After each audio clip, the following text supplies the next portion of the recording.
प्यारे विद्यार्थियों नमस्कार। आज हम हिंदी व्याकरण में उपसर्ग की बात करेंगे। उपसर्ग उपसर्ग क्या होते हैं? सबसे पहले यह समझना जरूरी है कि उपसर्ग होता क्या है। उपसर्ग एक शब्द न होकर एक शब्दांश होता है जो किसी शब्द के आगे जुड़कर नए शब्द का निर्माण करता है, और जो नए शब्द का निर्माण होता है वो नया ही अर्थ देता है। इसलिए उपसर्ग की परिभाषा क्या बनती है? परिभाषा उपसर्ग वे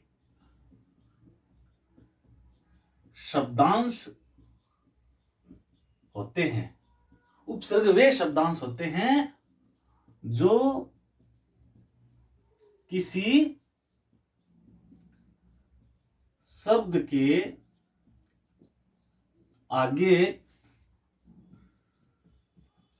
जुड़कर नए शब्द का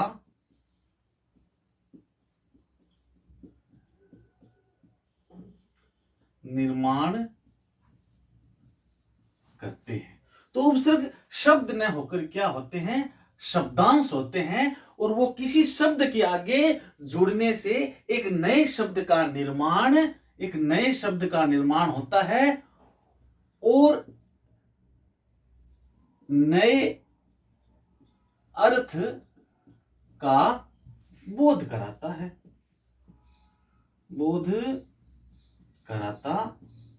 ये बनती है उपसर्ग की परिभाषा कि उपसर्ग एक शब्द न होकर शब्दांश है जो किसी शब्द के आगे जुड़कर एक नए शब्द का निर्माण करते हैं, और वो शब्द एक नया ही अर्थ हमें देता है। उदाहरण के तौर पर हम देखते हैं हार।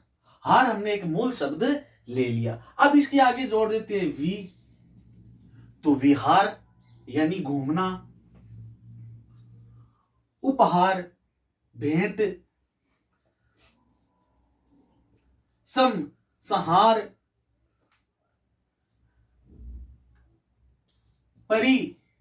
परिहार यानी छोड़ना।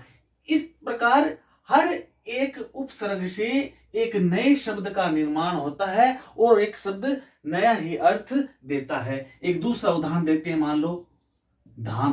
धान हमने एक मूल शब्द ले लिया, अब इसके आगे जोड़ देते हैं परि उपसर्ग जोड़ने से एक नए शब्द का निर्माण हो गया परिधान। परिधान का अर्थ होता है वस्त्र। अब इसके आगे हमने जोड़ दिया उपधान। उपधान यानी उपधान एक नया शब्द बन गया और जिसका अर्थ होता है तकिया।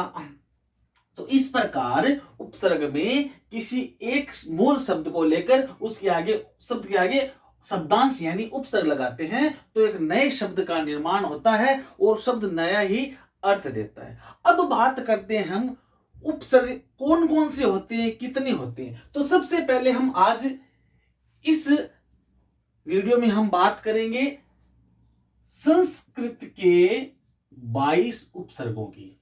संस्कृत में 22 फिक्स उपसर्ग बताए गए हैं। इन 22 उपसर्गों को हम याद करेंगे और जिससे हमें जब हमारे सामने नया शब्द मिले तो हमें यह पता होना चाहिए कि उपसर्ग होता कौन सा है।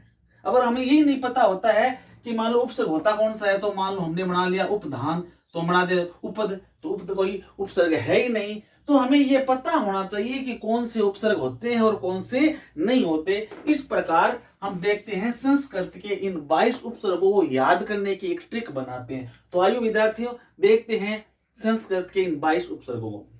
सबसे पहले हमने एक ट्रिक बनाया है ए पर। ए उपसर्ग से बने हुए 7 उपसर्ग हैं, वो इस प्रकार है। देखो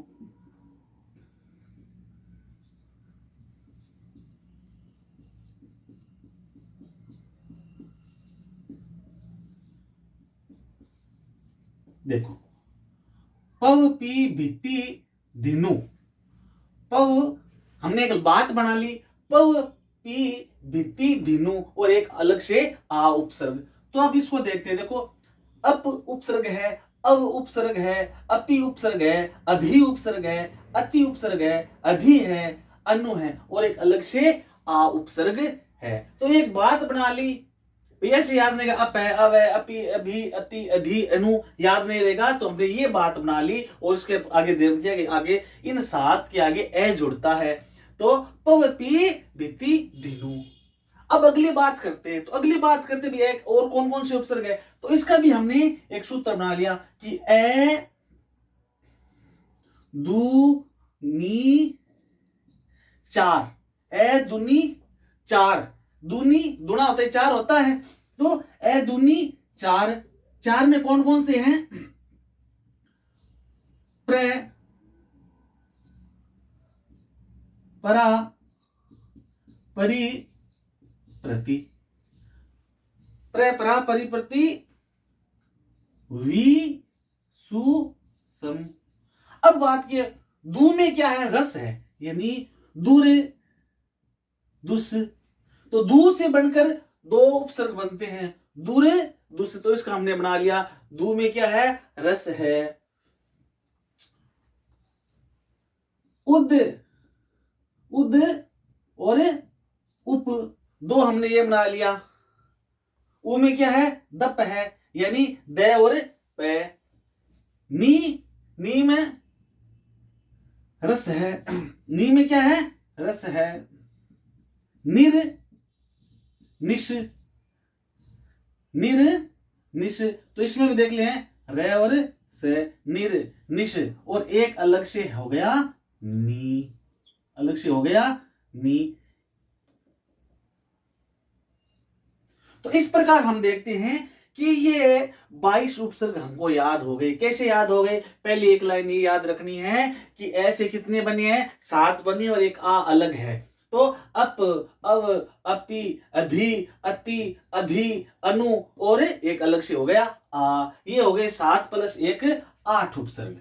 कितने हो गए, 8 उपसर्ग। अब हम देख लिया ये कैसे याद रहेगा, तो ए दूनी 4, 4 ये हो गए, तो दू में क्या है, रस है, दूर, दुस, उ में क्या है, उद, उप, नी में क्या है, निर, निश, निर, निश और एक नी, तो ये कितने हो गए, 2, ये कितने हो गए, 2, ये कितने हो गए, 1, 2 और 3, और ये कितने हो गए, 4, ये दूनी 4 किया हमने, प्र, परा, परि, प्रति, प्र, परा, परि, प्रति, इनको ऐसे याद कर लेंगे, प्र, परा, परि, प्रति, तो ये कितने हो गए, 4, और ये विसुसम है, विसुसम है, विसुसम 1, 2, 3, ये हो गए 3। तो इस प्रकार देखते हैं 10, 2, 12, 15, 19, 20, 21 और 22। इस प्रकार से हमें संस्कृत के 22 उपसर्ग हम इस ट्रिक के माध्यम से आसानी से याद रख सकते हैं।